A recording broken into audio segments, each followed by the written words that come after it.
This is Roger Struckoff with Syscon TV at Cloud Expo West in Santa Clara in the year 2016, believe it or not.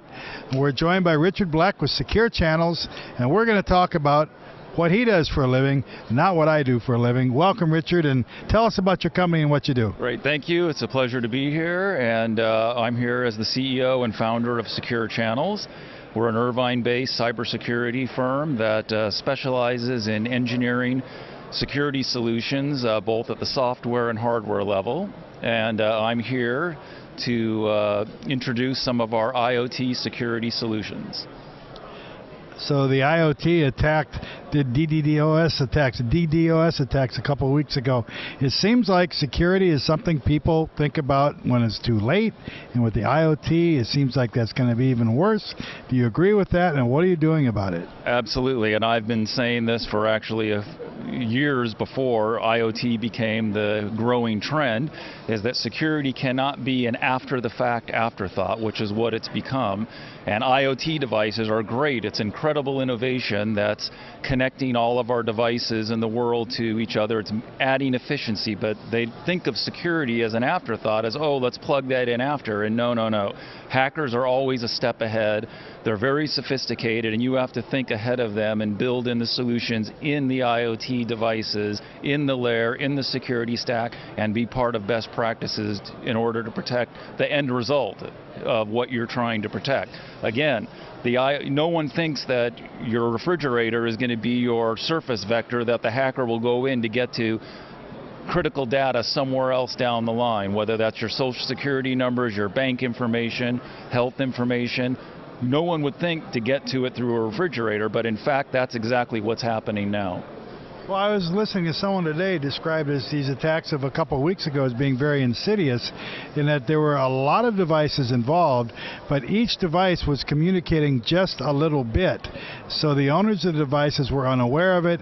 Any individual device wasn't that pernicious, but collectively it was a big, big problem. This is something people don't think about. Exactly, and that's the little bits of information that are being collected. The hackers know this, so they can stay stealth and under the radar, and they'll pick up a little information at the network level, then they'll get it off of another entry level for the other connected device. They'll assimilate it, put it together. They have time because they're undetected, and then they'll come in almost like a Trojan or as a stealth mode, and then they're in and you don't even know they're in, and you figure it out maybe months or even years later. So how do you address this with your customers? How do you get their service attack, get those levels down and prevent all this and stay ahead of the hackers? How do you go about it? There's many ways to look at it, but again, it's always thinking about solving the security issue first, of where there's the exposures. And you think about access, so you want to make sure that there's always a proper access and authorization into whatever environment that you're going into by whatever device. The devices have to have authority to get in and access and authorization. So it's not just the people, but it's the devices. And you just think of the security layer of each component that's connecting and look at the whole map of what your environment is, and you protect from there and go down top to bottom.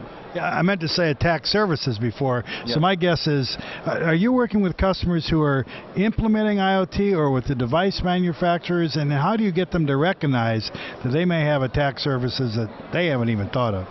Well, that's a good question, and of course you have to, a lot of it is training and getting education and understanding to the users of those devices that are building them into some of their components. There's some large manufacturing, such as many of the big Japanese companies that make the industrial machines. They want to track their devices, but they don't know when they're building in their asset tracking part of their components that they might be leaving exposures into their network that gets into their whole operating system. So you have to think at that level, and you speak to the manufacturers. It always has to be at the core. Is that who you're talking to, and who are you going to be talking to sort of moving forward? All these manufacturers or the people who are buying these devices? And what do you do if someone comes to you and it's already too late? Well, when it's too late, once the data's out there, I mean, just look at all the examples in the world. There's too many to name, but really what it comes down to is you have to look at the manufacturer level, because you can't depend on consumers knowing what. You have to assume the consumers, the human, are going to make the mistake. We have to fix the problem so they don't have to put that much thought into it. Do you think there's going to be more regulation, and by the government and at the, say, the federal and or state levels? And if so, how helpful will that be? Oh, God. Well, I don't know that we want to go there. While it's a good idea in theory and in concept and practice, it's just too slow. The hackers would love that. I mean, seriously, there should be regulation, there should be mandates, but you have to just let the innovators of security and the product manufacturers build this in and fix it that way. Yeah, that's what I agree, because what happens if people rely on a regulatory approach that solves yesterday's problem, right, and not what's coming. So be proactive. Talk to your company and let you think about all the things that could go wrong and educate them. Is that correct? That is correct. And educate. Let everyone learn basic. It's really common sense. I mean, you just apply what you would do in the analytical world to the digital world. You don't leave doors open. You don't leave valuables out. It's the same theory across the board. It's just now digital. How do people find you online? www.securechannels.com. Can't beat that. Richard, thanks for joining us. Thanks for watching. For Syscon TV, this is Roger Struckoff.